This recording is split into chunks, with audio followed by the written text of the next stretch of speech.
Hello, check hello. Ai le tu la hi press release na sel he jingin haubung hole khasu long isim do jing tawin isia kon ke sisia kon ke bisia kon chole adang danga kon hin ayachu gmfdi thilau na chung changi ti hi very serious matter in ta sancha te dinga hlepna na to lin pen setan in na sata ilawa pathin thu su nim na ding le lagawa lam vaina dinga thila thuila in polot na thila kulpi mun lin ta ligim nei ta chu hi hesu kevin hi chi do na le hi cho chunga thupa onem ta ki hil zo nunga hitabang thila thuil nungzui te tin lai ho chunga ho bungin disciplinary action press release tam ta ain la do zo nunga hi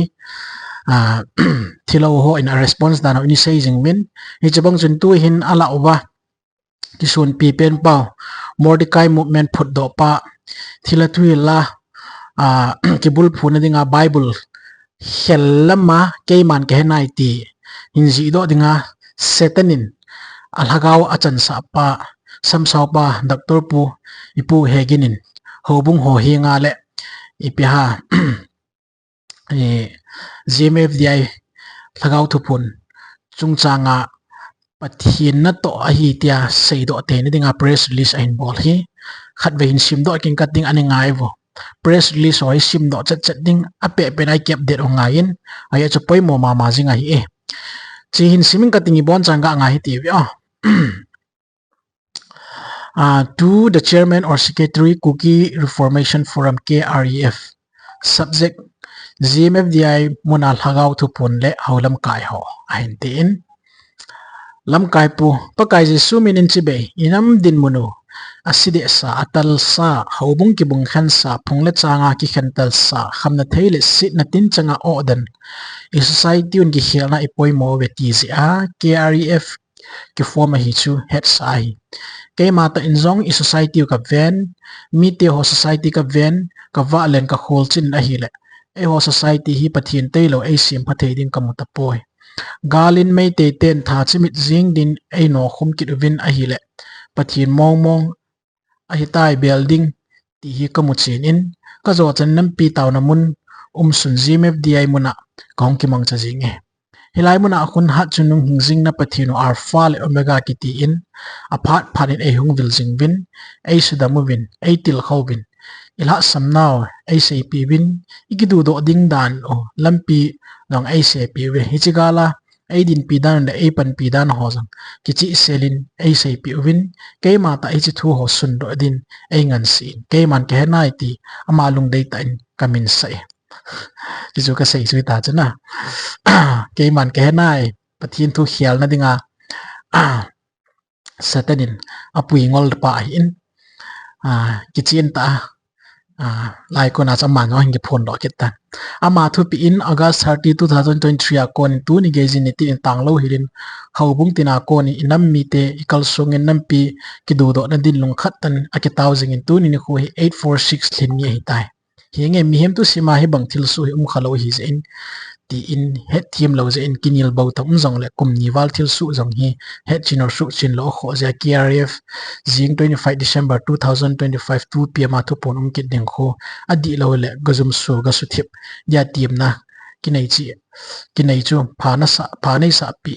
thu kamu in ka ki pa le ke mata zong nam mi te khan khoding gyal nan ki chorman loin ki sugiming ka pangjing ka professional expectation ka to kalwala hilai mun nam pi taw khom na hi nam pi sim phat na ding pathin in deilan do pi wa hi ti ka phut china holam kai zo siang mai 2023 ko na hung pachin na kan ti jinga hi we chi hi ka sei cho isim long le ning ke talom dan hina e kate pathin thu hi pathin thua ki ngai na nei lo dano bible thua ki ngai na nei lo dan bible amu sit dan ki lang hi cho atu sei mo ne pathin thu dop sang na mo lo krista mel hoina choi hoi mo lo gospel ki ti to ki nai mo lo ku ki le mei le gal thu bo sai pathin ki kum da na hi di sei do het na lin pena ki bum lu hi dan ki chin ta mu do the ya chu ingai tu tinga la angol naw hi so pi te a sei ji jang be ke khana mai tan na pathin thu in vanui chi tin nam tin ho do na dinga atun cho ho bung hi cho ai le tua ho bung jong hilo khat na nam pi tàu hôm na tiwa ho bung lo si abung ka lia le kara are gurwa buina cho da wa hi cha chu pathin a ke pathin he kit sin pathinin a ho bung hi vanui su cha nin le hu in na thu sei phung ne angan si chui cho nang le ke ku ki gal hi pathin het pha jong hi lo chane le si thil su dung ya jesu christian a lung dinga ne sei vanui le si ki tor dung ya thil lung hi cho chitin nam tin vai khat gam khat ai lo le hit ya chu thil lung dinga nin nunga thilung ne asai ho thil su ngan hi chlai ta chu galai ta pathin hung ke phunga nam khat avila hi to ta bang thil su chu ngei hi lo cho mai le ku ki gal chu gal pi yong hi lo chu me wanoi le sina gal gim nei hi zat la nang ku ki society pathin thu na sa lo te hinga pathin hung ke phun ninga na sei hi dak ro Hegin in gang chan ki nga do in lang thil ho na hi phate ke cha na khet ding hi ka sei do nom jingai aye chune ke bul phuna thil ho na hi kati hi phade ke chan hen lang hi chalai chu pathin hung na he tin lang ke man ke he nai ki ti chu dop sanga pathin thu chut nim ding in asan ki sahin ti hi pa kai mena nang ka tip nahi ya chu na chi naw lam pi hi thila ho na hi thila a hi poi na ti ai le bible a hin hil chin ti tu na ka chau na nom he madang sei pong he lei tu la hong pa hi pathin a hi mo na ti ai le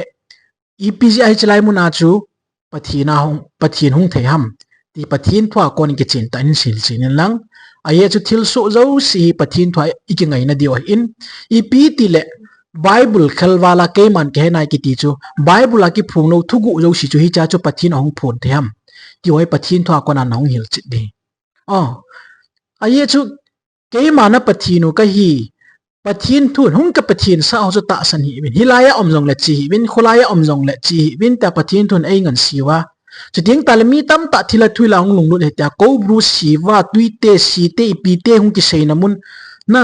apha se na seu thila thu nangan thila thu kaute thu ngan kaute thu sio po na ngai wa amen hallelujah le tiwa hi chilai mun chu pathin o hena tia nang na nam pumpi ngai lut na zala ka ko hena ti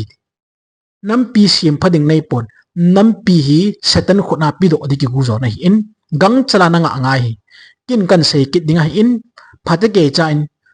pathin a hi na hi pathin thwa kon in phut chin nang ho ko ngai lo koi ma cha nang ho ko ngai lo bible tu sei dung zui ta nong din thewa pathin thu ni pi sem ti na in ko mu thewa le mi yo si nang sei ngai lo ke chin jing din na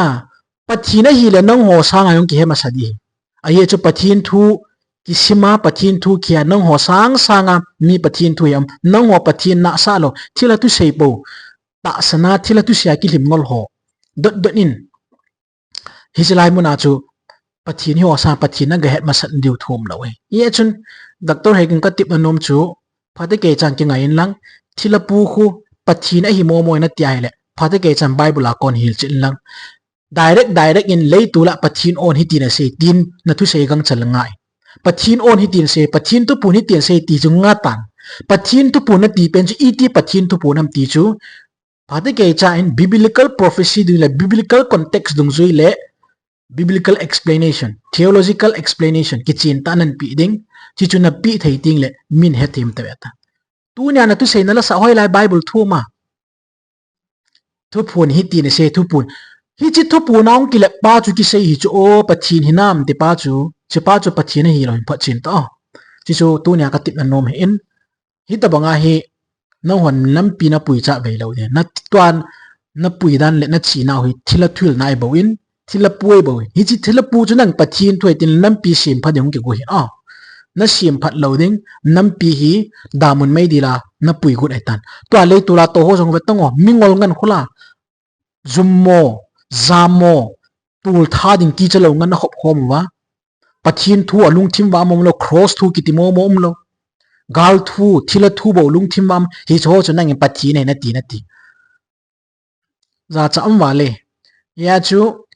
thila pu a hi poi pathin thu he na tia mi u si ta san thing ne le bible a kon hil chin lang ke man ke nai ki ti ho chu hi min pha son hi chia chun nang mi pi thlem la pon na te ti pa kai mina ka tip nai in lei tu la ho ba ki ngol lei poi pathin thu chang khat na sei kha po in pathin thu na sei lo na mona nangin pathin thu pon hin ti ti in hi chu nui ja ta la ngol hui ta e bo ti chu tu na ka tip na no me e ka ki pai